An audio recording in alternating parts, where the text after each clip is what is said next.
कि नई नवेली बहू नंदिनी की आज पहली रसोई थी। वो घर आए सभी मेहमानों के लिए किचन में जाकर खीर बना रही होती है। तभी नंदिनी की ननद पारुल वहां आती है। अरे नंदिनी, क्या बना रही हो अपनी पहली रसोई में? कुछ नहीं दीदी, माँ जी ने खीर बनाने के लिए कहा है तो बस खीर बनाने की तैयारी कर रही हूँ। बस समझ में नहीं आ रहा इतने लोगों के लिए खीर कैसे बनाऊं मैं। अरे, मेरे होते हुए तुम्हें चिंता करने की कोई जरूरत नहीं है। साइड में वो जो डिब्बा रखा है उसमें खीर बनाने वाले चावल रखे हैं, और उसके बगल में जो डिब्बा है उसमें सारे ड्राई फ्रूट्स रखे हैं, और फ्रिज में दूध पड़ा है।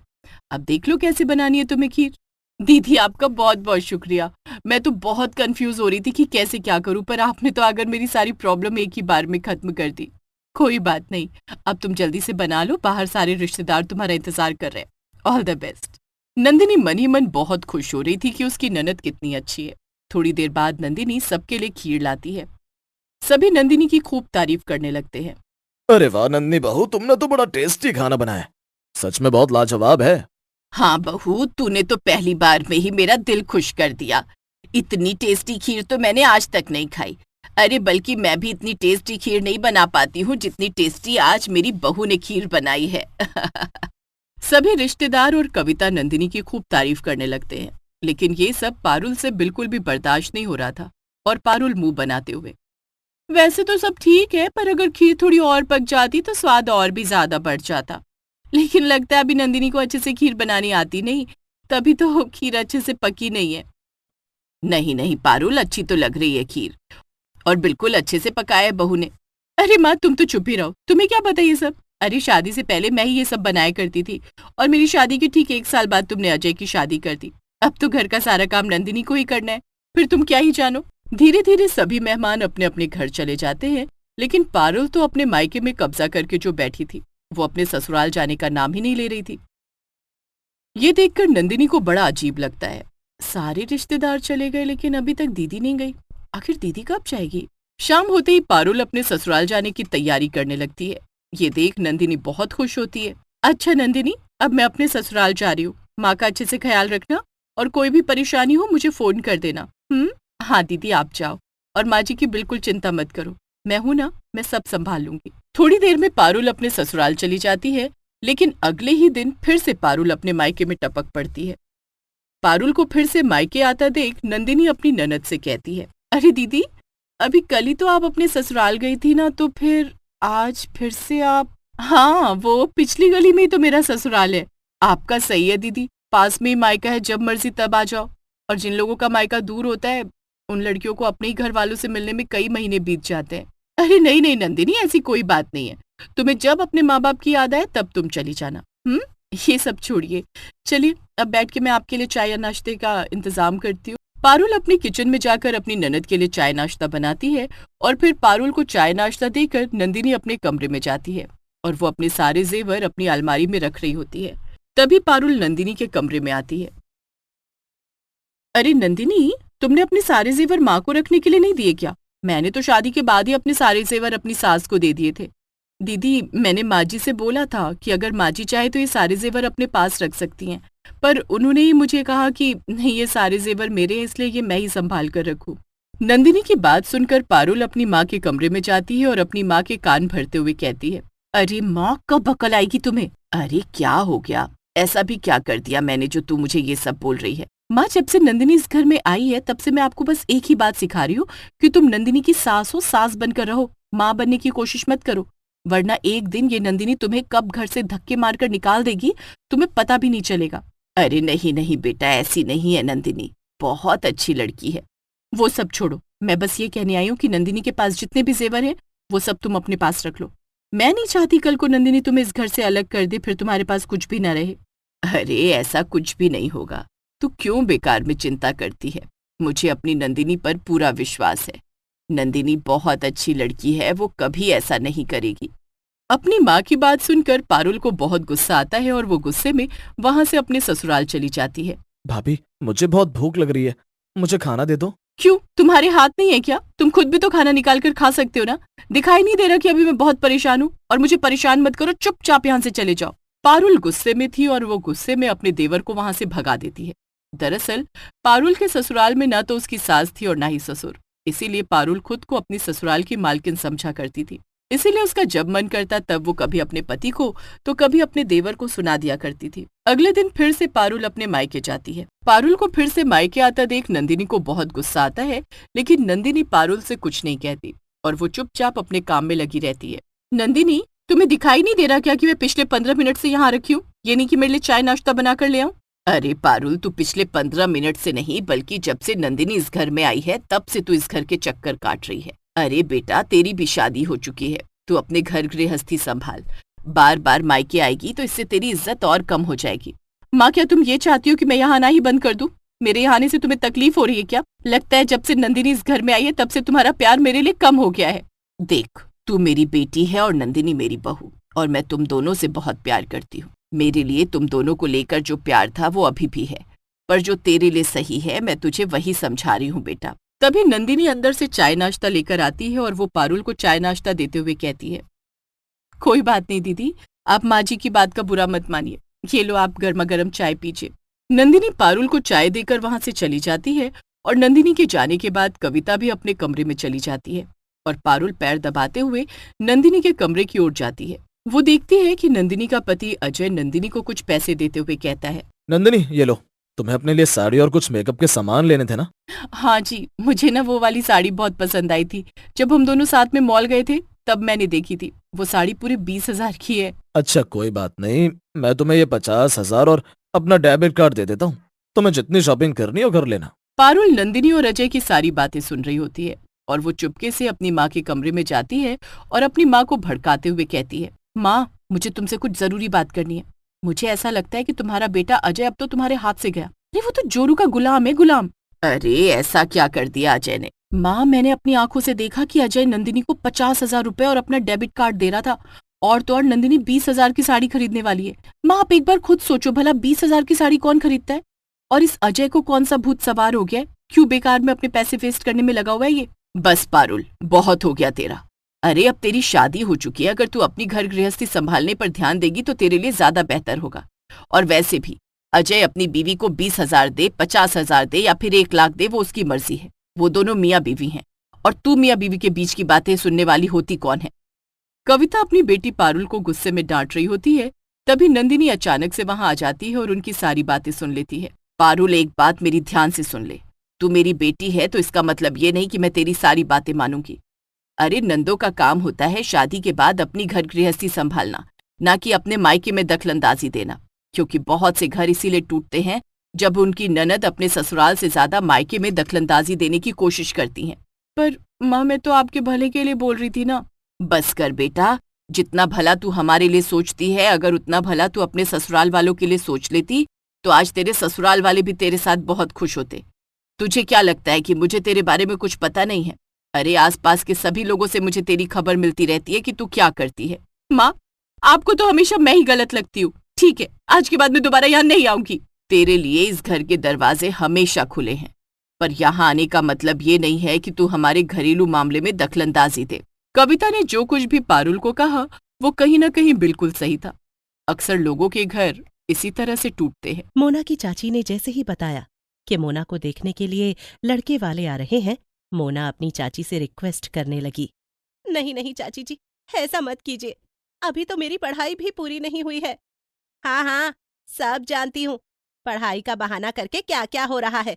कल देखा था मैंने तुझे, गली में उस लड़के से हंस हंस के बातें कर रही थी। ये आप क्या कह रही हैं चाची जी?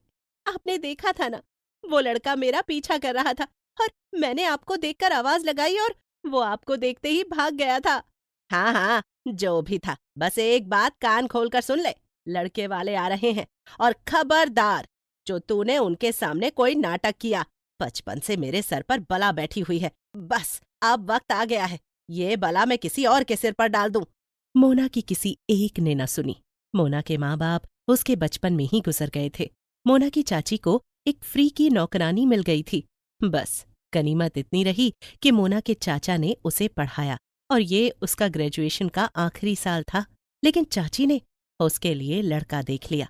लड़के वाले जब घर आते हैं, देखिए बहन जी, हमें तो आपकी बेटी बहुत पसंद आई। वैसे तो मोना मेरी सगी बेटी नहीं है, लेकिन मैंने अपनी सगी बेटियों से भी ज्यादा मोना को प्यार किया है। इसको पढ़ाया लिखाया, और आज अपनी जिम्मेदारी से भी फारिग होना चाहती हूँ। अब तो बस ये आपकी अमानत है। आप हमारी मोना को हमेशा खुश रखना। बिन माँ बाप की बच्ची है और हाथ जोड़ के आपसे विनती है, दहेज तो मैं ज्यादा नहीं दे पाऊंगा। अरे कैसी बात कर रहे हैं भाई साहब, इतनी प्यारी बच्ची है। हमारे घर परिवार में भगवान की दुआ से सब कुछ है, हमें दहेज की जरूरत नहीं है। आप लोग तो बस शादी की तैयारी कीजिए। बात पक्की हो जाती है। वहीं मोना बार बार अपनी चाची से प्रार्थना कर रही थी कि उसे फाइनल के एग्जाम देने दें। हाँ हाँ, पढ़ लिख कर तो तू मास्टरनी लगेगी ना। कान खोल कर सुन लड़की, हो गई जितनी पढ़ाई होनी थी। बस अब हम तेरी शादी करेंगे। और ये रोना धोना छोड़। इतने सारे बर्तन पड़े हैं रसोई में, जाकर उन्हें साफ कर। अब ये मत सोच कर बैठ जाना कि तेरी शादी है तो हम तुझे महारानियों की तरह रखेंगे। काम तुम्हें वैसे ही करना होगा। घर में नहीं है किसी के पास इतनी फुर्सत। कल सुबह उठकर सारा घर साफ कर देना और पर्दे भी धो देना। और मोना समझ गई थी कि उसकी किस्मत का फैसला हो चुका है। अब वो कितना भी बोले, चाची उसकी शादी करवा कर ही रहेगी। अगले दिन सुबह उठकर मोना चुपचाप घर का सारा काम करने लगती है। काम करते करते दोपहर हो जाती है। चाची जाकर उसके ऊपर भड़क जाती है। अरे ओ महारानी, दोपहर के 12 बज गए हैं और तू अभी तक इन्हीं कामों में लगी हुई है। काम चोर कहीं की, जरा से काम में दोपहर कर दी। जाकर खाना बना ले। और मोना चुपचाप जाकर रसोई में खाना बनाने लगती है। अब तो तुम्हारी शादी होने वाली है, कम से कम तब तक तो तुम हमें बढ़िया बढ़िया खाने बनाकर खिला सकती हो। सुनो, तुम एक बार चाची से बात करो ना, उनसे कहो कि मुझे आगे पढ़ाई करनी है। अरे मैं क्यों बोलूं? तुम्हारी शादी हो या ना हो, मुझे कोई फर्क नहीं पड़ रहा। मुझे तो वैसे भी घर के काम नहीं करने। तुम चली जाओगी तो मम्मी ने कहा है कि वो नौकरानी रख लेंगी। और देखते ही देखते वो दिन भी आ जाता है जब मोना साहिल की पत्नी बनकर अपने ससुराल चली जाती है। ससुराल का पहला दिन। अरे मोना बहू, क्या तुम्हें कुछ चाहिए? नहीं नहीं मम्मी जी, मैं तो बस जल्दी उठ गई थी। मुझे लगा कि आप लोग सब उठ गए होंगे। अरे मोना बहू, जाकर आराम करो। इस घर में छोटे बच्चे थोड़े ही हैं जिनको स्कूल जाना हो, और हमें सुबह जल्दी नहीं उठना है। सब लोग आराम से उठते हैं, तुम भी आराम से उठो। हाँ, अगर तुम्हें चाय चाहिए तो मुझे बताओ, मैं तुम्हारे लिए चाय बनाकर लाती हूँ। नहीं नहीं मम्मी जी, मुझे चाय नहीं पीनी है अभी। तो ठीक है बहू, जाकर आराम करो। मैं तुम्हें खुद उठाने के लिए आ जाऊंगी। वो तो अच्छा हुआ मेरी आंख खुल गई, वरना तू तो बैठी रहती। मोना अपने कमरे में आकर सोचती है कि कितना अच्छा है उसका ससुराल। यहाँ पर तो देर से उठना होता है, वरना उसे याद ही नहीं कि वो आखिरी बार देर से कब उठी थी। 9 बजे साहिल मोना को उठाता है और चाय पीने के लिए देता है। अरे आपने क्यों तकलीफ की? मुझे बोल देते, मैं बना लाती। आराम करो, माँ ने कहा है कि तुम्हें कोई काम नहीं करना जब तक तुम्हारे हाथों की मेहंदी हट नहीं जाती। और तुम्हारे पास तो अच्छा मौका है, कोई काम मत करना। मेहंदी देर से हटेगी और तुम्हें खूब आराम करने को मिलेगा। और साहिल की बात सुनकर मोना मुस्कुरा देती है। वो तैयार होकर जब बाहर आती है तो सभी घरवाले उसी का ही इंतजार कर रहे थे। मोना बहू, आओ बहू, इधर आओ और आराम से बैठकर नाश्ता करो। और बेटा, घबराने की जरूरत नहीं है, ये तुम्हारा ही घर है। हाँ भाभी, आप आराम करो। हम तो जितनी भी बारी आपके मायके में आए उतनी बार आपको काम करते हुए ही देखा है। ऐसा लग रहा था कि जैसे शादी का सारा काम आपने खुद ही किया है। और मोना किसी से कुछ नहीं कहती, बस सर झुकाकर मुस्कुरा देती है। भाभी, मुझे माफ करना, आज मैं आपके साथ नहीं बैठ पाऊंगी क्योंकि मुझे कॉलेज जाना है। मेरी बहुत जरूरी क्लास है, लेकिन मैं वादा करती हूँ कि शाम को हम लोग खूब मस्ती करेंगे। अरे हाँ, मुझे याद आया, तुम तो मेरे ही कॉलेज में पढ़ती हो ना? ओह माय गॉड भाभी, आखिर आपने मुझे पहचान ही लिया। हाँ, मैं आपकी जूनियर हूँ। कॉलेज में मैंने आपको देखा था। और आपको पता है, आपका रिश्ता मेरे कहने पर ही हुआ है। मुझे आप कॉलेज में ही पसंद आ गई थी। और ये सुनकर मोना की आंखों में आंसू आ जाते हैं। क्या हुआ मोना बेटी, क्या तुम्हें अपना ससुराल अच्छा नहीं लगा? हम लोग अच्छे नहीं लगे? नहीं पापा जी, ऐसी बात नहीं है। बस मुझे अपने कॉलेज के दिन याद आ गए। मैं आगे पढ़ना चाहती थी, लेकिन चाची ने पढ़ने नहीं दिया और मेरी पढ़ाई बीच में ही छूट गई। ये क्या कह रही हैं आप? इसका मतलब कि आप फाइनल के एग्जाम नहीं देंगी? और मोना नहीं कहकर गर्दन हिला देती है। अरे कैसे नहीं देगी पेपर?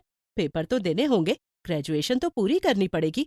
और ग्रेजुएशन ही क्यों बहू, जहां तक तुम्हारा मन है वहां तक पढ़ो। खर्च की चिंता बिल्कुल मत करना, तुम्हारे सास ससुर बैठे हैं ना अभी। हाँ मोना, तुम पूरा दिन घर में करोगी क्या? यहाँ तो सारे काम नौकर चाकर करते हैं, और मुझे तो लगता है कि जब से हम तुम्हें देखने आए थे उसके बाद से तुम कॉलेज ही नहीं गई हो। चलो तुम मेरे साथ कल कॉलेज चलो, हम लोग प्रिंसिपल से बात करेंगे, और पेपर तो तुम्हें देने ही होंगे। क्या आप लोग सच कह रहे हैं? अरे हाँ भाई, क्या हम लिख कर दें कि हम सच कह रहे हैं?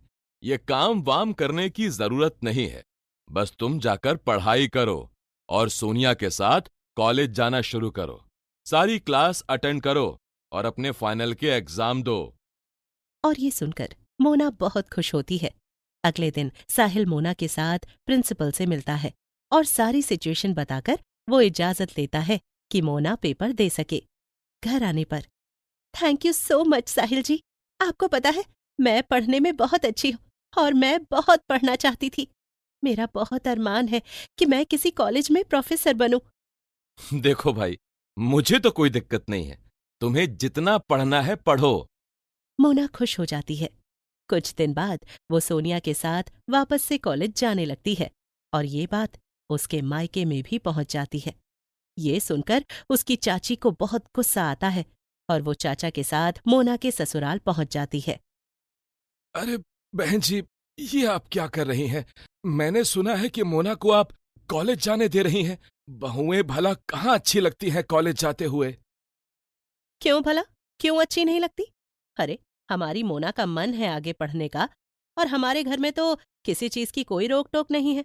अच्छा है, आगे पढ़ेगी, जो उसका दिल आए वो बने। एक ही जिंदगी मिलती है, अगर अपने मन का भी ना किया तो क्या फायदा? देख लो बहन जी, कल को कोई ऊंच नीच हो गई तो हमसे मत कहना। हम भला आपको क्यों कहेंगे? अब मोना इस घर की बहू है, हमारी बेटी है, अब उसकी जिम्मेदारी हमारी है। और वो लोग अपना सा मुंह लेकर वापस आ जाते हैं।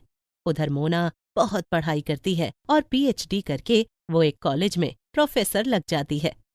वाह भाई वाह, देखो आज हमारी मोना प्रोफेसर बन गई है। मैंने तो सोच लिया है, धूमधाम से एक बड़ी पार्टी दूंगा। मम्मी जी, पापा जी, आज मैं जो कुछ भी हूँ वो आप लोगों के कारण हूँ। मैंने अपने मायके में कभी सुख नहीं देखा। माँ बाप के जाने के बाद चाचा ने मुझे घर की नौकरानी बनाकर रखा। बड़ी मुश्किल से मैंने पढ़ाई की थी, लेकिन मेरा जो सपना था वो आप लोगों ने पूरा किया। मैं किन शब्दों में आप लोगों का धन्यवाद करूं? मुझे समझ नहीं आ रहा। आप लोगों ने मेरी जिंदगी बना दी। अरे मोना बेटी, तू हमारी बेटी है और तेरी सारी खुशियों का ख्याल रखना हमारा फर्ज था। और साहिल ने तो तभी मुझे कह दिया था कि तुम्हारी सारी इच्छाएं पूरी होनी चाहिए, और तुमने तो हमारा नाम रोशन किया है। भाई ये बात तो माँ ने बिल्कुल सही कही है। अब मैं एक प्रोफेसर का पति हूँ। पता नहीं मेरी कौन सी नेकी काम आ गई जो आप लोग मुझे इस जन्म में मिले। आज मैं बहुत खुश हूँ। और तभी नौकर आकर बताता है कि मोना के चाचा चाची आए हैं। अरे मोना, तू प्रोफेसर बन गई है। जैसे ही मुझे पता चला मैं तो भाग के चली आई। लेकिन क्यों चाची, क्यों भाग चली आई? आप तो नहीं चाहती थी कि मैं पढ़ाई करूं? माफ कर दो, और सच कहता हूँ, तेरी ये चाची आज भी लालच में ही आई है। बेटे का एडमिशन करवाना है इसे कॉलेज में। देखिए भाई साहब, देखिए बहन जी, बुरा मत मानिएगा। हमारी मोना बड़ी मेहनत और ईमानदारी से यहाँ तक आई है। आप भी अपने बच्चों को ऐसे ही शिक्षा दीजिए। इस तरह सिफारिश करके पढ़ाई नहीं होती है। आइए खाना खाइए और अपने बेटे से कहिए कि दिल लगाकर मेहनत करे। हम मोना के ससुराल वाले हैं और हम नहीं चाहते कि वो इस तरह किसी की सिफारिश करे। ये सुनकर चाचा और चाची शर्मिंदा हो जाते हैं। वही मोना अपनी सास को धन्यवाद देती है। मोना पढ़ाना शुरू कर देती है और वो अपना इतना अच्छा ससुराल पाकर बहुत खुश होती है। राधा अपने छोटे से परिवार, जिसमें उसके साथ शांति, पति अरुण और ससुर रघु रहा करते थे। राधा सर्वगुण संपन्न होने के साथ सुंदर भी थी, लेकिन कहते हैं ना, पांचों उंगली एक बराबर नहीं होती। ऐसा ही कुछ राधा के साथ भी था। राधा के अंदर किसी चीज की कमी नहीं थी, लेकिन वो जिद्दी बहुत थी। ऐसे ही एक दिन राधा किचन में खाना बना रही होती है, तभी उसकी फ्रेंड रेणु का उसके पास कॉल आता है और तो बता, कैसा रहा तेरा हनीमून? यार सच में बहुत फैंटास्टिक। तुझे पता है, हम लोग पहाड़ों पर गए थे। जो मजा और सुकून पहाड़ों पर है ना, वो मजा हमारे असल जिंदगी में कहाँ। सच बता रही हूँ राधा, अगर तू एक बार पहाड़ों में जाएगी ना, तो वहीं की होकर रह जाएगी। अरे वाह, ये तो सही है। तभी बोल रही हूँ कि तू जीजू को मना और उनके साथ पहाड़ों में जा, वहाँ का खाना खा। रेणु पहाड़ों की काफी तारीफ करती है और अब राधा का भी मन पहाड़ों में जाने का करता है। कुछ देर बाद रेणु राधा का फोन कट कर देती है, तो वहीं राधा भी अब अपनी सास के साथ बैठकर चाय पीते हुए पहाड़ों की बात करती है। माँ जी, मैं क्या कह रही थी कि क्यों ना हम कहीं घूमने का प्लान करें। घूमने को तो मैं हमेशा ही तैयार हूँ, कहीं मंदिर होकर आ जाते हैं। माँ जी, मैं किसी मंदिर की बात नहीं कर रही, बल्कि पहाड़ों में जाने की बात कर रही हूँ। सोचो, जिस तरह हम यहाँ बैठकर चाय पी रहे हैं, अगर यही चाय हम पहाड़ों की वादियों में पिए तो कितना सुंदर लगेगा। हमें गरम गरम चाय और नेचर देखने का मौका मिलेगा। माँ जी, मैं तो कहती हूँ कि आप पापा जी को मनाइए और मैं अरुण को मनाती हूँ। अरे मैं तो कहती हूँ, हमें एक बार पहाड़ों में जाकर अपनी इच्छाओं को पूरा कर लेना चाहिए। बात तो तू सही कह रही है बहू। एक काम करते हैं, जब शाम को दोनों बाप बेटे घर आएंगे तब उनसे इस बारे में बात करेंगे। अब इस तरह दोनों सास बहू घर के मर्दों के आने का इंतजार करते हैं। अब देर शाम जब अरुण और रघु दोनों ही घर आते हैं, तो खाने की टेबल पर शांति और राधा एक दूसरे को इशारे करते हुए कहती है, माँ जी आप बात कीजिए ना, अगर मैंने बात शुरू करी तो गलत इम्पैक्ट पड़ेगा, इसलिए आप ही बात शुरू करिए। अरे अगर मैंने बात शुरू करी ना, तो तेरे ससुर जी कहेंगे कि बूढ़ी हो गई है, लेकिन शौक अब तक खत्म नहीं हुए। अरे तुम दोनों तो अभी जवान हो। बहू, अगर तूने ये बात शुरू करी तो मैं भी तेरा पक्ष लूंगी। दोनों सास बहू को इस तरह बुदबुदाता देख अरुण अपनी माँ और पत्नी से सवाल करता है। माँ, राधा, आप दोनों आपस में क्या बुदबुदा रहे हैं? आप लोग कुछ कहना चाहती हैं क्या? हाँ, वो अरुण जी, वो क्या है ना कि हम लोग सोच रहे हैं कि क्यों ना हम कुछ टाइम कहीं घूमने चले जाए। कितना अच्छा लगेगा ना जब हमारा पूरा परिवार कहीं बाहर घूमने चलेगा। वैसे बहू ने बात तो बिल्कुल सही कही है। वैसे भी हमारे पूरे परिवार को एक साथ टाइम बिताए हुए काफी समय हो गया। इसी बहाने हम लोग अपने परिवार वालों के साथ समय भी बिता लेंगे और घूम भी लेंगे। वो सब तो ठीक है पिताजी, लेकिन आपको पता है ना, मुझे ऑफिस से छुट्टी नहीं मिलेगी। अरे एक बार कोशिश तो कर, मैं भी ले रहा हूँ अपने ऑफिस से छुट्टी। हाँ बेटा, ले लेना, मेरा भी बहुत मन कर रहा है पहाड़ पर जाने का। घर वालों का प्रेशर देख अब अरुण ऑफिस से छुट्टी लेने के लिए तैयार हो जाता है और अगले ही दिन वो ऑफिस में लीव के लिए अप्लाई कर देता है, लेकिन उसकी छुट्टियां अप्रूव नहीं होती और कैंसिल हो जाती है। ये देख अरुण काफी उदास होता है और उदासी भरा चेहरा वो अपने घर लेकर जाता है। शांति और राधा अरुण का उदास चेहरा देख उससे सवाल करते हैं, अरुण क्या हुआ, तू इस तरह उदास क्यों है? हाँ अरुण जी, आपका चेहरा इस तरह लटका हुआ क्यों है, कोई बात हुई है क्या? वो मैंने छुट्टी के लिए अप्लाई किया था, लेकिन मेरी छुट्टियां अप्रूव नहीं हुई हैं और कैंसिल हो गई हैं। मैंने जब बात करी ऑफिस में तो सर ने मेरे को सीधा ये कहा कि अभी काम ज्यादा है, अगर मैंने छुट्टियों के लिए अप्लाई किया तो वो मुझे परमानेंट छुट्टी दे देंगे। अरुण की बात सुनकर राधा बहुत उदास हो जाती है और वो बिना कुछ बोले वहां से अपने कमरे में चली जाती है। समय गुजरता है और गुजरते समय के साथ राधा अब अकेले रहने लगती है। ये देख शांति अपने बेटे और पति से कहती है, अरुण अब तो तुझे 15 दिन हो गए हैं, क्या 15 दिन में तुम्हारे ऑफिस का काम खत्म नहीं हुआ? देखा ना, बहू कितनी उदास हो रही है। अरे हमें कम से कम साल में एक बार बाहर घूमने जाना चाहिए। माँ, मैं आपकी बात अच्छे से समझ रहा हूँ, लेकिन आपको भी समझना चाहिए कि अगर मुझे ऑफिस से छुट्टी नहीं मिल रही है तो जाहिर सी बात है कि ऑफिस में काम का लोड ज्यादा है। अरे मेरा भी मन करता है अपनी फैमिली के साथ समय बिताने का, लेकिन क्या करूँ, अगर काम नहीं करूंगा तो घर कैसे चलेगा। जितना जरूरी परिवार है उतना ही जरूरी मेरा काम भी है। अरुण की बात सुनते हुए राधा हॉल में आती है और अरुण की बात का जवाब देती है। मैं मानती हूँ कि काम भी उतना ही जरूरी है जितनी फैमिली। आपने छुट्टी 15 दिन पहले अप्लाई करी थी। मैं ये नहीं कह रही कि काम खत्म हो गया, लेकिन ये कहना चाह रही हूँ कि थोड़ा ही सही, लेकिन काम का लोड हल्का तो हुआ होगा ना। आप एक बार फिर से छुट्टी के लिए अप्लाई कर देखो ना अरुण। बीवी की बात सुनकर अरुण परेशान हो जाता है और अगले दिन वो एक बार फिर ऑफिस जाता है, लेकिन इस बार छुट्टी अप्लाई करने से पहले ही उसका बॉस उसे बुलाता है और उससे कहता है, अरुण, देहरादून में हमारा एक नया क्लाइंट है, उनसे और उनकी कंपनी से हमें अपना बॉन्ड अच्छा करना है, इसीलिए मैं तुम्हारा ट्रांसफर देहरादून कर रहा हूँ। तुम अपनी फैमिली के साथ वहां रह सकते हो। इस बार बिना छुट्टी अप्लाई किए ही उसको पहाड़ों में जाने को मिल जाता है। इससे बड़ी बात और उनके लिए और क्या ही हो सकती है। अरुण अब खुशी से अपने घर जाता है और सभी को अपना बैग पैक करने के लिए कहता है। माँ, पापा, राधा, अब आप सब अपना बैग पैक कर लीजिए क्योंकि हम यहाँ नहीं रहेंगे। यहाँ नहीं रहेंगे मतलब क्यों? क्या हुआ अरुण जी? सब ठीक तो है ना? तुम्हें बहुत शौक है ना पहाड़ों में जाने का, तो ठीक है, अब हम पहाड़ों में ही रहेंगे, वहीं पर खाना खाएंगे और वहीं पर अपना गुजर बसर करेंगे। अरुण की ऐसी अजीब सी अटपटी बातें सुनकर सभी घर वाले हैरान होते हैं, पर तभी अरुण अपनी सारी बात अपने घर वालों को बताता है, जिसे सुनकर अब घर वाले भी बहुत खुश हो जाते हैं और इस तरह वो सभी लोग अपना सामान पैक कर अगले ही दिन देहरादून के लिए निकल जाते हैं। कुछ घंटे में सभी लोग देहरादून के पहाड़ी इलाकों में एक बड़े से रिसोर्ट में रुकते हैं। ओह वाओ माँ जी, ये घर तो बिल्कुल वैसा है जैसा मैंने टीवी में देखा है। कितना सुंदर लग रहा है। और माँ जी इधर से देखो, इस खिड़की से तो पूरे पहाड़ों की वादियाँ नजर आ रही है। हाँ बहू, तू बिल्कुल सही कह रही है। अब हम दोनों का सपना पूरा होगा। जिस तरह हमने सोचा था कि पहाड़ों के बीच बैठकर हम लोग बॉनफायर जलाएंगे और वहाँ बैठकर खाना खाएंगे, अब हम वैसा ही करेंगे। माँ, आप लोग अपने सारे सपने पूरे करना, लेकिन फिलहाल हमें रेस्ट करना चाहिए क्योंकि अगले दिन मुझे एक मीटिंग में जाना है। अरुण की बात सुनकर अब सभी लोग खाना खाते हैं और अपने अपने कमरे में सोने चले जाते हैं।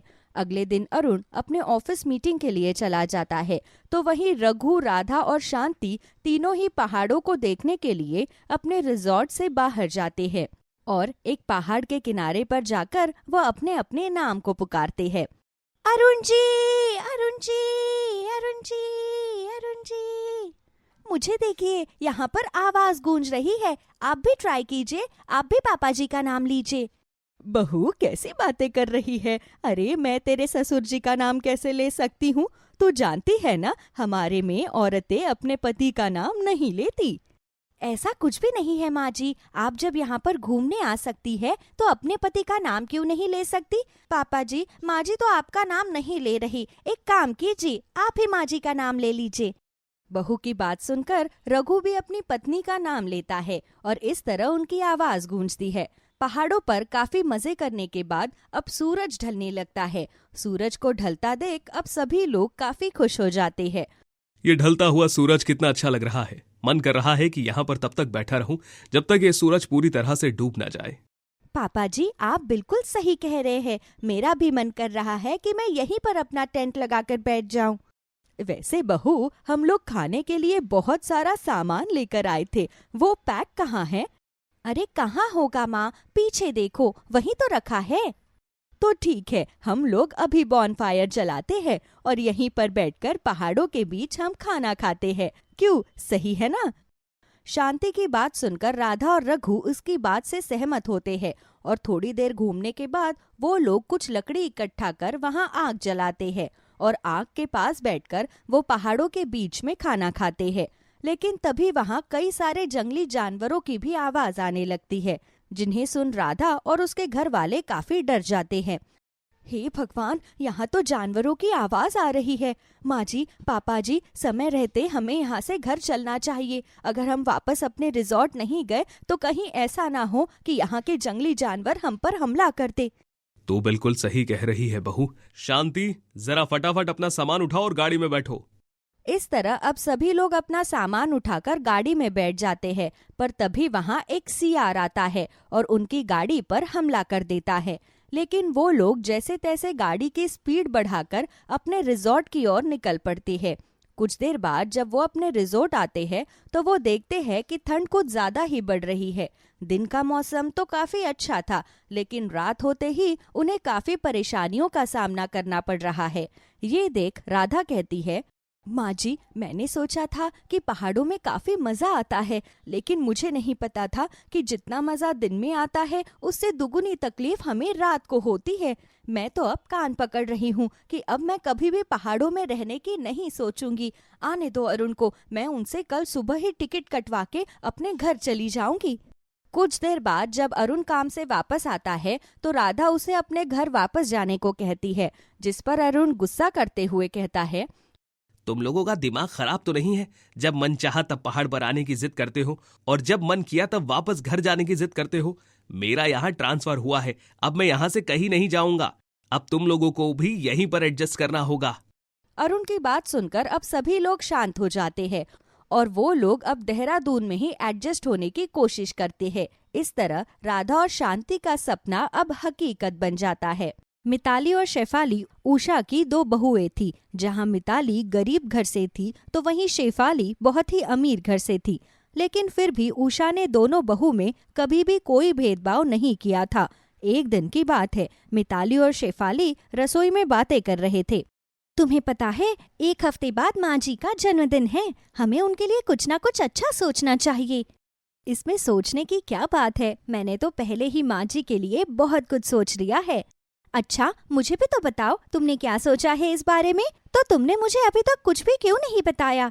ओह, वो मैंने अभी तक तुम्हें इसलिए कुछ नहीं बताया क्योंकि मेरे पापा अभी विदेश गए हुए हैं। जब वो विदेश से वापस आ जाएंगे तो फिर मैं उनसे पूछकर हमारे घर पर एक बड़ी सी पार्टी रखूंगी।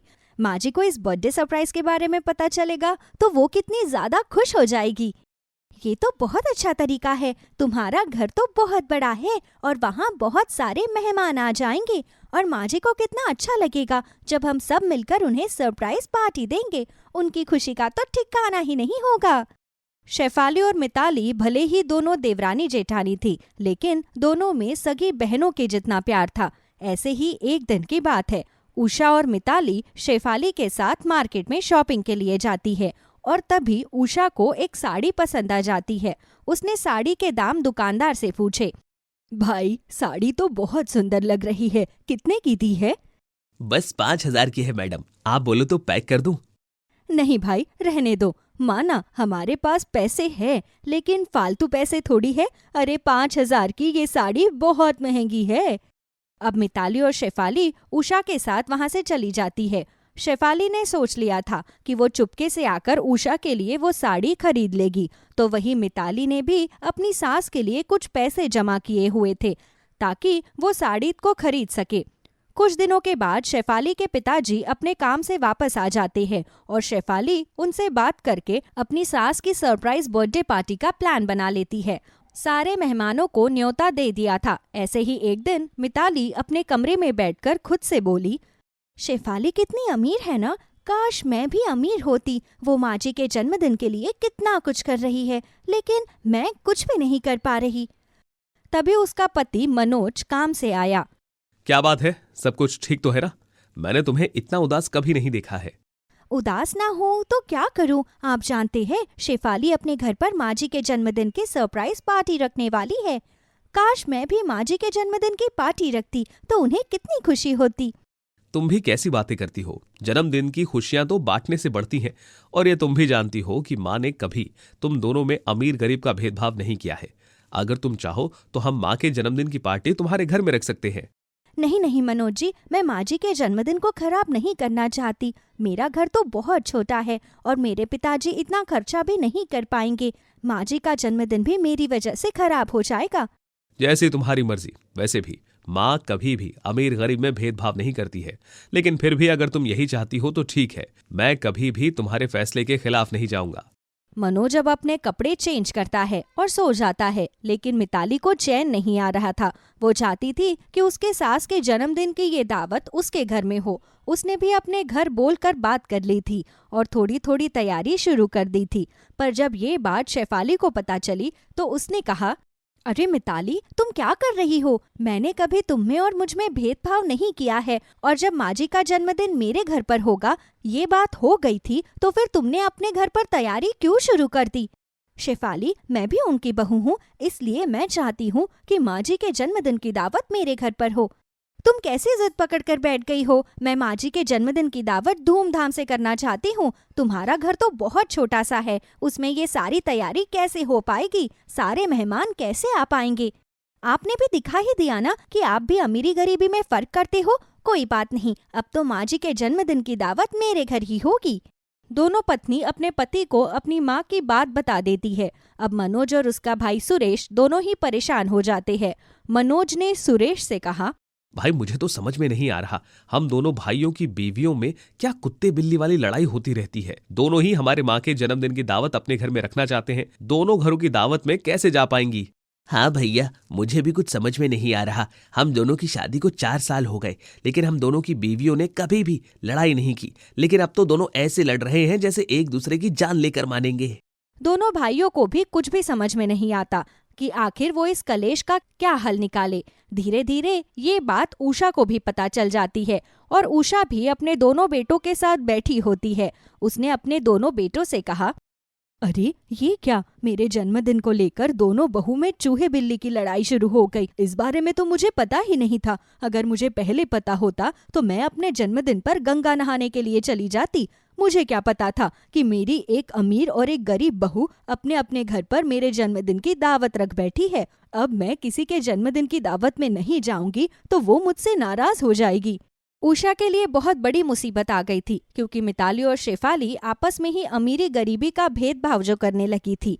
उषा छत पर कपड़े सुखा रही होती है और तभी शेफाली ने उसके पास आकर कहा, माँ जी, मैंने आपके लिए एक बहुत ही बड़ी सरप्राइज पार्टी रखी है। मैं आपको इसलिए बता रही हूँ ताकि आप अच्छे से तैयार हो सके, लेकिन आप लोगों के सामने ऐसा नाटक करना जैसे आपको कुछ पता ही ना हो, क्योंकि वहाँ बहुत बड़े बड़े लोग आएंगे और तरह तरह का खाना होगा। आपको पार्टी में बहुत मजा आएगा। क्या बहू, तूने मेरे जन्मदिन की पार्टी रखी है? इसकी क्या जरूरत है? इस उम्र में ये पार्टी वार्टी करना शोभा थोड़ी देता है। ऐसा क्यों कहती है? आप तो मेरी प्यारी माँ जी है। आपने मेरे लिए आज तक बहुत कुछ किया और अब मैं आपके लिए इतना तो कर सकती हूँ ना। उषा मुस्कुराती है और नीचे आ जाती है। थोड़ी ही देर में अपने कमरे में जाकर वो सो जाती है। शाम को जब उसकी आंख खुलती है तो मिताली उसके लिए गर्मा गर्म चाय पकौड़े लेकर आई हुई थी। अपनी सास को उठते देख मिताली ने कहा, ये लीजिए माँ जी चाय, और मैं आपके लिए गर्मा गर्म पकौड़े भी लेकर आई हूँ। मैंने आपके लिए स्पेशल बनाए हैं, आपको बहुत टेस्टी लगेंगे। लगता है ये भी मुझसे मेरे जन्मदिन की दावत के बारे में बात करने आई है, जैसे मेरा जन्मदिन ना हुआ कोई बहुत बड़ा इलेक्शन का काम हो गया है। ये लोग मेरे जन्मदिन को लेकर इतना ज्यादा खुश क्यों है, मुझे तो यही समझ में नहीं आ रहा। अरे माँ जी, आप कहाँ खो गई? मैं बोलते ही जा रही हूँ और आप है कि जवाब ही नहीं दे रहे। अरे नहीं नहीं बहू, मैं कुछ सोचने लगी थी। मैं सोच रही थी कि मेरी दोनों बहुएं कितनी समझदार है। माँ जी, मैंने आपके जन्मदिन के लिए एक सरप्राइज पार्टी रखी है। आप किसी को मत बताना कि आपको इस पार्टी के बारे में पता है। ये पार्टी छोटी सी है और मैंने अपने घर पर ही रखी है, पर मैं जानती हूँ कि आपको वहाँ बहुत अच्छा लगेगा, क्योंकि वहाँ अमीरी के दिखावा जो नहीं होगा।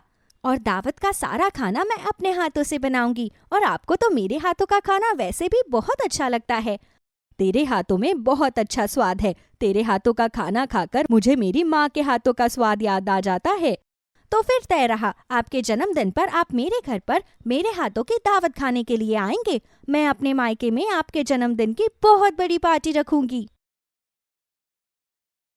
इतना बोलकर मिताली वहां से चली जाती है, लेकिन उषा परेशान हो जाती है कि वो अपने अमीर बहू के घर दावत में जाए या फिर गरीब बहू के घर, क्योंकि वो अपनी दोनों में से किसी भी बहू को उदास नहीं देखना चाहती थी।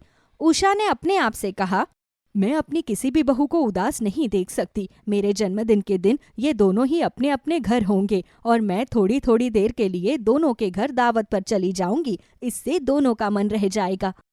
अब उषा अपने जन्मदिन के दिन यही करती है। वो सुबह सुबह उठती है और सबसे पहले अपनी बहू मिताली के घर दावत पर जाती है और मिताली उसे बहुत सारा खाना ठूस ठूस कर खिला देती है। और उसके बाद वो अपनी बहू शेफाली के घर दावत पर जाती है, जहाँ पर कई सारे पकवान परोसे गए थे और शेफाली उसे अपने हाथों से बहुत सारा खाना खिलाती है।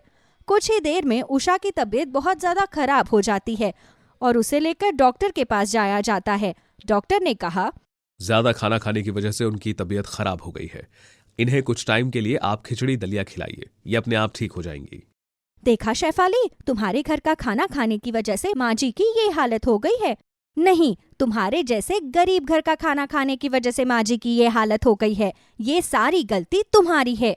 अब दोनों इसी तरह लड़ रहे थे कि तभी वहाँ दोनों के पति आ जाते हैं और मनोज ने कहा, तुम दोनों को शर्म नहीं आती लड़ते हुए? तुम दोनों की वजह से माँ का ये हाल हुआ है। माँ तुम दोनों को ही उदास नहीं देखना चाहती थी, इसीलिए तुम दोनों के घर बारी बारी से दावत पर गई। लेकिन माँ को पता नहीं था कि अमीर और गरीब बहू के घर की दावत पर जाने से माँ का ये हाल हो जाएगा। माँ तुम दोनों को खुश देखना चाहती थी, इसके अलावा माँ की कोई गलती नहीं थी। जब दोनों बहू को अपनी सास के प्यार के बारे में पता चलता है तो उन्हें अपनी गलती का एहसास होता है कि वो दोनों खामखा आपस में लड़े जा रही थी। उनकी सास दोनों से बराबर का प्यार करती है और दोनों ने एक दूसरे से माफी मांगी और कहा, मुझे माफ कर दो शेफाली, शायद मैं तुम्हारे पैसों की वजह से जलने लग गई थी, इसलिए मैंने अपने घर पर दावत रखी, जबकि मुझे तुमने पहले ही बता दिया था कि माँ जी के जन्मदिन की दावत तुम अपने घर पर करने वाली हो। मुझे भी माफ कर दो मिताली, मैंने ये बात कभी नहीं सोची कि तुम्हारा भी दिल हो सकता है माँ जी के जन्मदिन की दावत अपने घर पर करने की। मुझे माफ कर दो। दोनों को अपनी गलती का एहसास हो जाता है और तब तक उषा को भी होश आ जाता है और उन्हें देख उषा ने दोनों से कहा, बहू मैं जानती हूँ कि तुम दोनों ही मुझे बहुत प्यार करती हो, लेकिन मैं भगवान नहीं हूँ जो हर जगह पर मौजूद हो सकूँ। मुझसे जितना हो सकता मैंने कोशिश की, लेकिन फिर मेरी तबीयत खराब हो गई। क्या करूँ, बूढ़ा शरीर है ना, ज्यादा साथ नहीं दे पाया। अपनी सास की ममता देखकर मिताली और शेफाली अपनी सास को गले से लगा लेती है, जिसके बाद कुछ दिनों में उनकी सास डिस्चार्ज होकर घर वापस आ जाती है और मिताली शेफाली के घर जाती है और शेफाली के घर की सजावट अपने हाथों से करती है और सारा खाना भी खुद बनाती है। इस तरह मिताली और शेफाली दोनों बहुएं मिलकर अमीरी गरीबी के भेदभाव को मिटा देती है और अपनी सास का जन्मदिन एक साथ मनाती है। पहले सेमेस्टर के एग्जाम तो काफी अच्छे से गए, अब बस 2 सेमेस्टर और है, फिर तो तू देखना मैं कैसे कलेक्टर बनती हूँ। अनामिका मेरी बात मान तो तू ये कलेक्टर की पढ़ाई रहने दे, कोई फायदा नहीं है तेरी पढ़ाई करने का। महिमा तू ऐसा क्यों कह रही है, तू तो मेरी बचपन की सहेली है। तुझे तो पता है कि मुझे बचपन से ही कलेक्टर बनने का कितना शौक है। ये सिर्फ एक शौक ही नहीं, मेरा सपना भी है। सपनों को भी टूटने में ज्यादा वक्त नहीं लगता। एक बात बता, तू कलेक्टर बनेगी कैसे? तू तो उस गरीब मोहित से प्यार करती है ना। तुझे लगता है कि उसकी इतनी हैसियत है कि वो तुझे कलेक्टर बनाएगा? और सबसे बड़ी बात, क्या तेरे मम्मी डैडी उस गरीब लड़के को अपना दामाद मानेंगे? महिमा तू जानती है कि मैं मोहित से कितना प्यार करती हूँ। अगर एक तरफ मोहित से शादी करने का ऑप्शन हो और एक तरफ कलेक्टर बनने का हो तो मैं मोहित से शादी करके उसके साथ अपनी जिंदगी बिताना चाहूंगी। मुझे नहीं पता कि मम्मी डैडी इस शादी के लिए हाँ करेंगे या नहीं, लेकिन मैं अपनी पूरी कोशिश करूंगी उन्हें मनाने की। अनामिका के माता पिता काफी अमीर थे, लेकिन इसके बावजूद भी अनामिका मोहित जैसे एक गरीब छोटी सी दुकान पर काम करने वाले लड़के से प्यार कर बैठी है। अनामिका की बचपन की सहेली महिमा उसे काफी समझाती है, लेकिन अनामिका उसकी एक नहीं सुनती। समय गुजरता है और आखिरकार अनामिका मोहित के बारे में अपने माता पिता को बताती है। तेरा दिमाग तो नहीं खराब हो गया है? ये तू क्या बकवास कर रही है? तुझे तो कलेक्टर बनना था ना। उस गरीब से शादी करने के बाद तू कैसे कलेक्टर बनेगी? तेरा सपना टूट जाएगा। तू कलेक्टर नहीं बल्कि किसी के घर की नौकरानी बनकर रह जाएगी। कलावती बिल्कुल ठीक कह रही है। ये जो प्यार व्यार है बकवास चीज है, सिर्फ 4 दिन की खुशी देता है और जिंदगी भर का गम, समझी?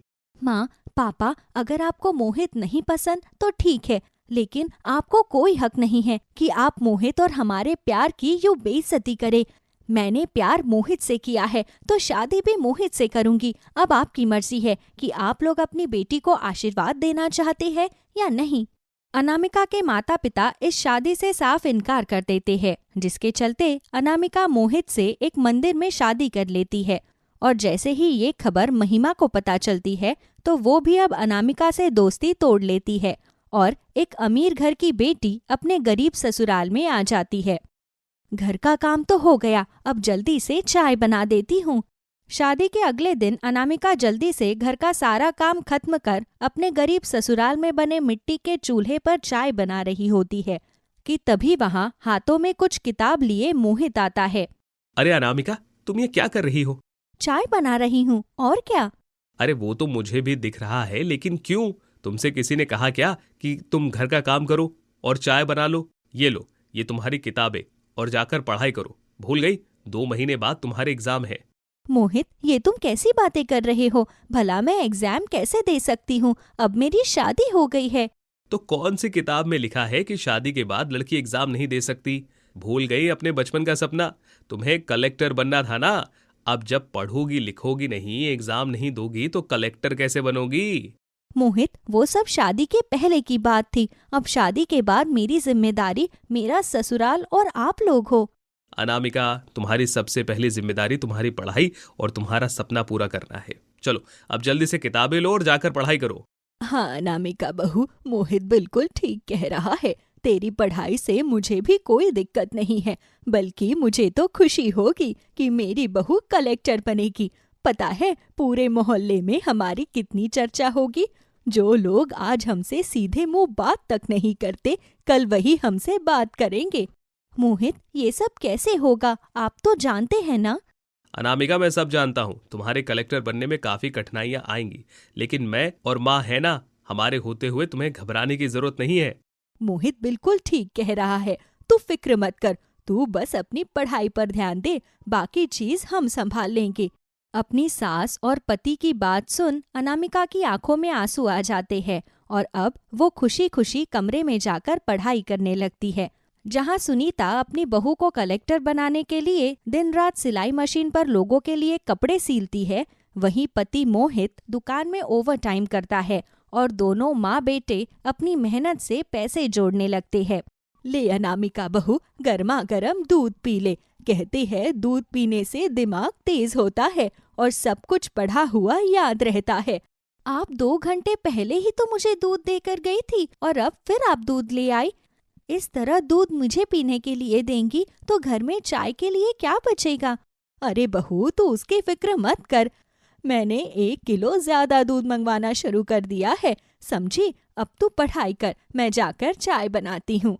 झूठ कहकर अनामिका को दूध पिला देती है और खुद जाकर चूल्हे पर बिना दूध के लाल चाय बनाकर पीती है। ऐसे ही समय गुजरता है और अब धीरे धीरे अनामिका की परीक्षाएं नजदीक आने लगती है। क्या हुआ अनामिका? जैसे जैसे परीक्षा नजदीक आ रही है तुम कुछ परेशान लग रही हो परीक्षा को लेकर। कोई बात है तो बताओ। मोहित, पढ़ाई के लिए मेरे पास सारी किताबें नहीं हैं। मुझे कोई और किताबों की जरूरत है, लेकिन वो थोड़ी महंगी है। वही सोच रही हूँ कि कैसे लेकर आऊँ किताबें। मेरी तो कोई ऐसी दोस्त भी नहीं है जिसके पास ऐसी सेकंड हैंड किताबें हो। मैंने तो आज कबाड़ी वाले के पास भी पूछा था, लेकिन उसके पास भी ये किताब नहीं मिली। तुमने मुझे पहले क्यों नहीं बताया? फिक्र मत करो, मैं कल ही तुम्हारे लिए बाकी किताबें ले आऊंगा। मोहित अपने जुड़े हुए पैसों में लोगों से उधार लेकर थोड़े और पैसे मिलाकर अनामिका की किताब ले आता है और अब लोगों के पैसे चुकाने के लिए मोहित और मेहनत करता है।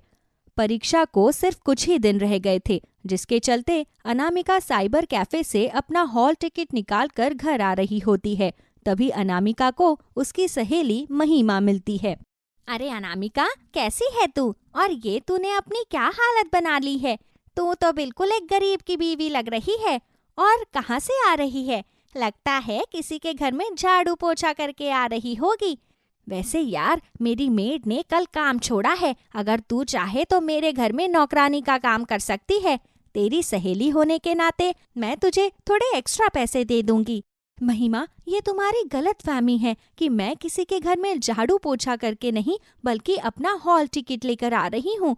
तुम्हें तो याद होगा ना कि मेरा बचपन से ही कलेक्टर बनने का सपना है और अब वो सपना जल्द ही पूरा होने वाला है। क्या कहा तुमने? लगता है गरीबी में रह रहकर तुम्हारा दिमाग खराब हो गया है। अरे जिसकी हक से 2 वक्त का खाना खाने की नहीं है वो क्या ही कलेक्टर बनेगी। अनामिका, भूल जाओ अपने कलेक्टर बनने के सपने को, वरना एक दिन तुम्हारा ये सपना तुम्हें ही खा जाएगा। तुम्हें जो बोलना है बोलो, लेकिन अब मैं रुकने वाली नहीं हूँ। मैं तुम सबको गलत साबित करके दिखाऊंगी। एक गरीब बहू भी कलेक्टर बन सकती है। अब मेरा कलेक्टर बनना ही तुम सबके मुंह पर तमाचा होगा। अनामिका महिमा को खरी खोटी सुनाकर घर आ जाती है। अपनी सहेली की ऐसी बातें सुन महिमा का मुंह बनता है और वो अपने बड़े से गाड़ी में बैठकर निकल जाती है। जिसके बाद अब अनामिका अपनी कलेक्टर की पढ़ाई करने में दिन रात एक कर देती है। अरे अनामिका बहू, रात के 1 बज गए हैं और तू अभी तक पढ़ाई कर रही है। चल सो जा, वरना सर में दर्द होगा। मुझे अभी थोड़ी देर और पढ़ाई करनी है, आप सो जाइए, मैं सो जाऊंगी। कैसे सो जाऊं? मेरी बहू रात भर जाग कर पढ़ाई कर रही है और मैं सो जाऊं? एक काम कर, तू पढ़ाई कर, मैं तेरे लिए गर्मा गर्म चाय बना कर लाती हूँ, फिर देखना तेरे शरीर में कैसे जोश आता है। कभी कभी तो मैं सोचती हूँ अगर आप लोग ना होते तो क्या मेरा ये सपना कभी पूरा हो पाता। इस सपने को पूरा करने का श्रेय सिर्फ आपको और मोहित को जाता है। पूरा यकीन है कि एक दिन मेरी बहू जरूर कलेक्टर बनेगी। ऐसे ही कुछ और दिन गुजर जाते हैं और अब अनामिका की कलेक्टर की परीक्षाएं शुरू हो जाती है। मोहित रोज अपनी साइकिल से अनामिका को एग्जाम सेंटर छोड़ने जाता और उसे लेकर आता। उस एग्जाम सेंटर में आने वाले सभी अमीर लोग अनामिका और मोहित को देखकर उनका मजाक उड़ाते थे, लेकिन अनामिका किसी बात पर गौर नहीं करती और अपनी कलेक्टर की परीक्षा देती है। और कुछ दिनों में अब अनामिका की सारी परीक्षाएं खत्म हो जाती है। रिजल्ट का दिन होता है। माँ जी, मोहित, मुझे बहुत डर लग रहा है। क्या मैं सच में कलेक्टर बन पाऊंगी? फेल हो गई तो? नहीं होगा अनामिका बहू, मुझे तुझ पर पूरा भरोसा है। तू सिर्फ पास ही नहीं बल्कि अव्वल भी आएगी। क्यों मोहित, सही कहा ना मैंने? बिल्कुल सही कहा आपने। अनामिका तो बस फालतू में परेशान होती रहती है। चलो अब, वरना रिजल्ट के लिए देरी हो जाएगी। अनामिका को दही शक्कर खिलाती है और अनामिका भगवान का नाम लेकर अपने पति के साथ अपना रिजल्ट देखने के लिए चली जाती है। जैसे ही अनामिका अपना रिजल्ट देखती है तो उसकी खुशी का तो कोई ठिकाना ही नहीं होता। अनामिका ने काफी अच्छे नंबर से अपना कलेक्टर का एग्जाम क्लियर किया था और अब सिर्फ अनामिका कलेक्टर बनने से सिर्फ कुछ कदम की दूरी पर ही थी। देखा ना, मैं कहता था ना कि तुम जरूर कलेक्टर बनोगी। देखो, तुम बन गई कलेक्टर। ये सब तो सिर्फ आपकी और माँ जी की मेहनत का नतीजा है। अगर आप लोग मेरा साथ ना देते तो मैं कभी कलेक्टर नहीं बन पाती।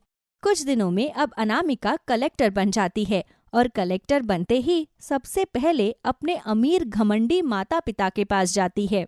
ये बाहर लाल बत्ती की गाड़ी किसकी है? और तेरा पहनावा देखकर तो ऐसा लग रहा है कि तू कलेक्टर बन गई है। लेकिन ऐसा कैसे हो सकता है? तू कलेक्टर तो क्या, शादी करने के बाद लोगों के घरों में नौकरानी मुश्किल से ही बनेगी। अभी भी वक्त है, छोड़ दे उसको और आ जा हमारे पास वापस। तेरे लिए कई सारे रिश्ते आ जाएंगे, तब तेरी किसी अमीर घर में शादी करवाएंगे और फिर तू आराम से कलेक्टर बनना। बाबा, कलेक्टर बनना नहीं, मैं कलेक्टर बन चुकी हूँ और ये सब मेरे पति और मेरी माँ जी की मेहनत का नतीजा है। अगर वो लोग मेरे साथ न होते तो शायद मैं कलेक्टर न बन पाती। आप लोगों ने क्या सोचा कि ये गरीब की बीवी और एक गरीब की बहू बनकर मैं क्या अपने सपने को पूरा नहीं कर पाऊंगी? अगर इंसान ठान ले तो वो क्या नहीं कर सकता, और ये मेरा कलेक्टर बनना ही आप लोगों के लिए एक सजा है। अनामिका कलेक्टर बन जाती है और अपनी ड्यूटी को अच्छे से निभाती है। अनामिका के कलेक्टर बनते ही उसके ससुराल की सारी गरीबी भी मिट जाती है। वहीं अनामिका के माता पिता को अपनी गलती का एहसास तो होता है, लेकिन ये एहसास बहुत देर से हुआ था। वहीं महिमा को भी जैसे ही अनामिका के कलेक्टर बनने की बात पता चलती है तो उसे भी अपने कहे शब्दों पर काफी गुस्सा आता है। अंजलि की शादी विनीत से हुई थी, एक बड़े संयुक्त परिवार में, नई बहू के लिए इस घर में हर चीज परीक्षा से कम नहीं थी। उसकी सास सविता बेहद सख्त थी और पारंपरिक विचारों की थी। उनका मानना था कि बहू को घर की इज्जत बनाए रखनी चाहिए, हर नियम का पालन करना चाहिए और बिना सवाल किए ससुराल की मर्यादा में रहना चाहिए। शादी के बाद पहले ही दिन जब अंजलि रसोई में गई तो सविता ने उसे रोक दिया। अंजलि, वहीं रुको। जी माँ। इस घर की बहुएं रसोई में बिना इजाजत नहीं जाती। जब तक तुम्हारे ससुर स्वयं अनुमति न दे तुम किचन में कदम भी नहीं रखोगी। माँ, लेकिन मुझे खाना बनाना पसंद है, मैं कुछ मदद करना चाहती थी। यहाँ हर चीज परंपरा से चलती है। जो नियम पीढ़ियों से चले आ रहे हैं उन्हें कोई नहीं बदल सकता। विनीत भी वहाँ सविता की आवाज सुनकर आ जाता है। माँ, अगर अंजलि मदद करना चाहती है तो इसमें गलत क्या है? तुम चुप रहो। तुम्हें घर के नियम पता है क्या विनीत? तुम्हारे पिता के सामने कोई भी फैसला नहीं होता। जब तक वो इजाजत ना दे दे अंजलि किचन में कदम नहीं रखेगी। अंजलि कुछ पल चुपचाप खड़ी रहती है, फिर धीरे से सत्यव्रत की ओर देखती है जो अभी भी अखबार में नजर गड़ाए बैठे थे। बाबा, आपकी क्या राय है? घर की परंपराएं बिना वजह नहीं बनाई गई हैं, हमें उन्हें बनाए रखना चाहिए। अंजलि ये सुनकर दुखी हो जाती है। जाओ, जाकर अपना कमरा संभालो। यहाँ बहुओं का काम सिर्फ घर संभालना और बड़ों की सेवा करना है। क्यों? बहुओं को किचन में आने के लिए इजाजत चाहिए? क्या एक औरत को अपने ही घर में अपनी मर्जी से खाना भी नहीं बनाना चाहिए? बाबा, क्या ये जरूरी है? नियम एक बार टूटते हैं तो फिर घर की मर्यादा बिगड़ जाती है। विनीत, हम ऐसे नहीं चल सकते। कुछ दिन बाद जब अंजलि ने विनीत से कहा कि वो खुद खाना बनाना चाहती है। विनीत, मैं खुद खाना बनाना चाहती हूँ। मुझे अच्छा नहीं लगता हर रोज किसी और के बनाए खाने पर निर्भर रहना। माँ को अच्छा नहीं लगेगा। यहाँ बहुएं किचन में नहीं जाती। क्यों नहीं? क्या मैं इस घर का हिस्सा नहीं हूँ? बात समझने की कोशिश करो अंजलि। ये सालों से हमारी परंपरा रही है। पापा ने कभी भी माँ को किचन में घुसने नहीं दिया। हमारे घर में खाना सिर्फ रसोइया बनाता है। लेकिन ऐसा क्यों? माँ को भी तो कभी अपने हाथ से बनाकर तुम्हारे लिए कुछ बनाने का मन हुआ होगा, जैसे मुझे होता है। क्या माँ ने कभी विरोध नहीं किया? उन्होंने कभी नहीं कहा। शायद उन्होंने मान लिया कि यही सही है। और अगर मैं इसे सही नहीं मानती तो मुश्किल होगी। पापा बहुत सख्त है अंजलि। और तुम? क्या तुम भी उतने ही सख्त हो? क्या तुम्हें भी नहीं लगता कि मैं इस घर का हिस्सा हूँ और मुझे भी अपने तरीके से जीने का हक है? हक तो है, लेकिन ये घर के नियमों से चलता है। नियम? घर के नियम सबके लिए होते हैं, लेकिन यहाँ तो सिर्फ बहुओं पर लागू होते हैं। क्या तुम्हें कभी किसी ने रोका कि तुम किचन में मत जाओ? मैं लड़का हूँ अंजलि। पापा को लगता है कि ये काम औरतों के लिए नहीं है, और अगर औरतों के लिए है भी तो सिर्फ नौकरानियों के लिए, बहुओं के लिए नहीं। वाह, मतलब नौकरानियों को किचन में जाने की इजाजत है, पर मुझे नहीं, सिर्फ इसलिए कि मैं इस घर की बहू हूँ। देखो, मुझे पता ही अजीब है, लेकिन मैं कुछ कर नहीं सकता। पापा को समझाना बहुत मुश्किल है। तो क्या मैं हमेशा इस बंदिश में रहूंगी? क्या मैं अपने ही घर में कैदी बनकर रहूंगी? मैं नहीं चाहता कि तुम दुखी रहो अंजलि, लेकिन पापा की नाराजगी झेलना आसान नहीं होगा।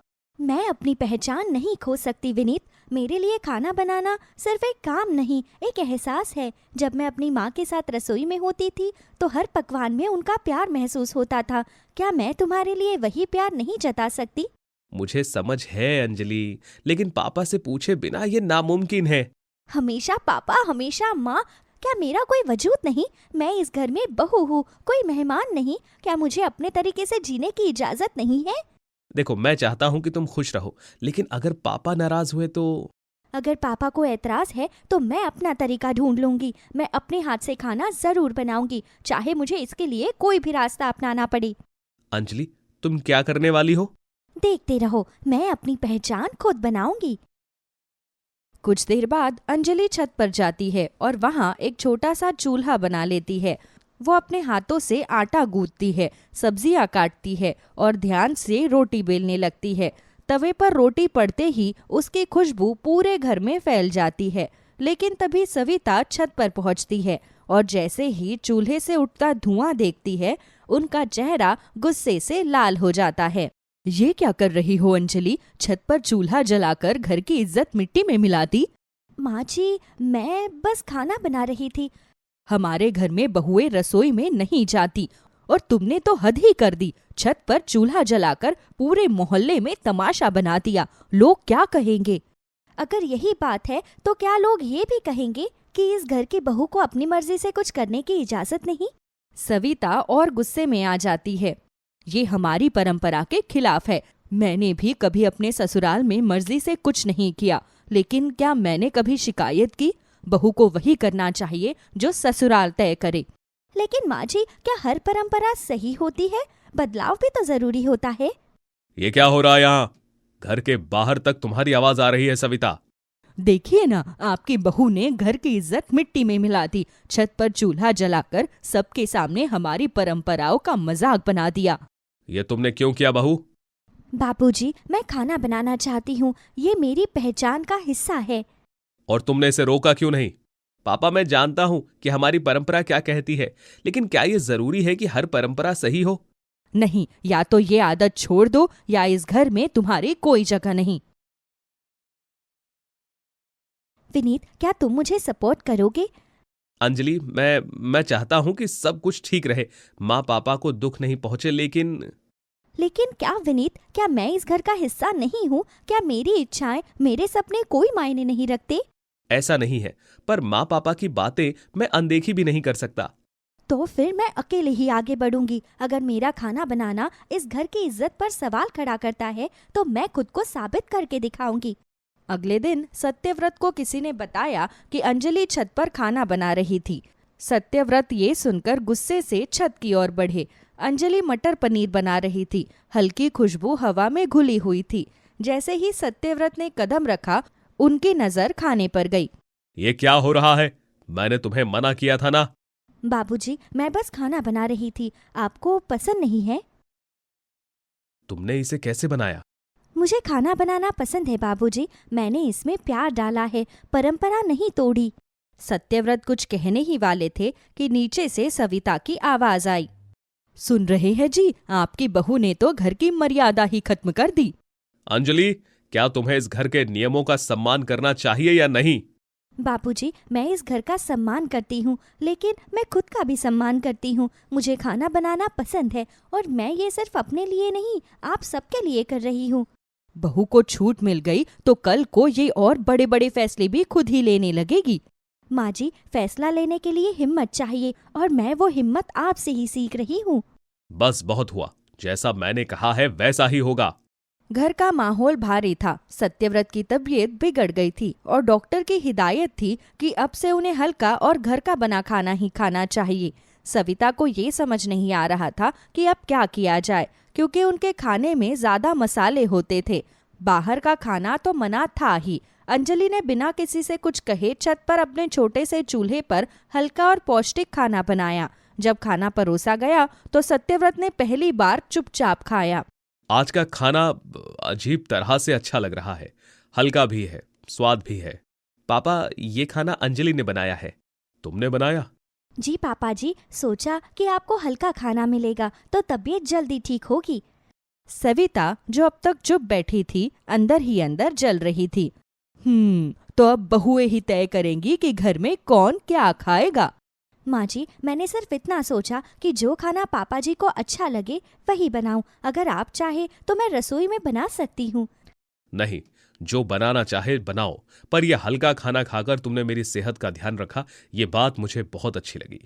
हाँ, अब तो इस घर में जो भी बदलाव होगा वो बहू के हिसाब से होगा। अब ये भी बता दो कि रसोई में मसाले कौन से इस्तेमाल होंगे।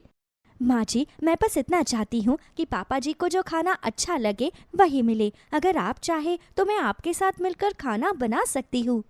सविता, एक बात माननी पड़ेगी, खाने में स्वाद तो है और मुझे हल्का भी लग रहा है।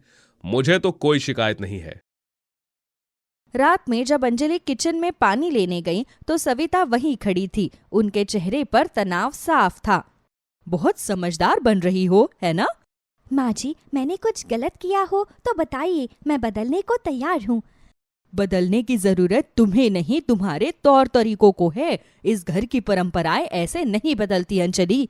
माँ जी, अगर आपको बुरा न लगे तो एक बात कहूँ? कहो। क्या आपने कभी सोचा है कि बहू और बेटी में फर्क क्यों होता है? मतलब?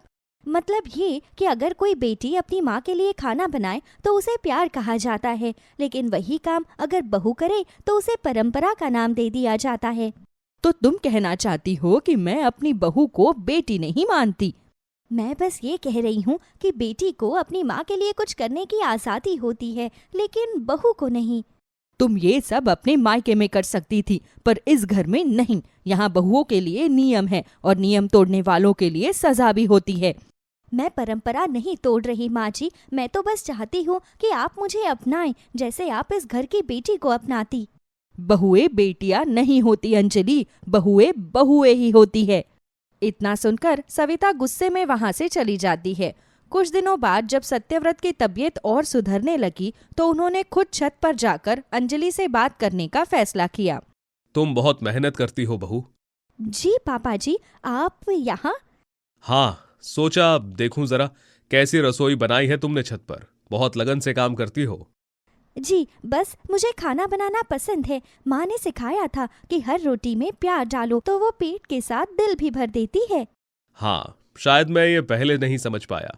घर के नियमों में इतना उलझा रहा कि ये नहीं देख पाया कि जो तुम कर रही हो वो किसी नियम को तोड़ने के लिए नहीं, बल्कि सबको जोड़ने के लिए कर रही हो।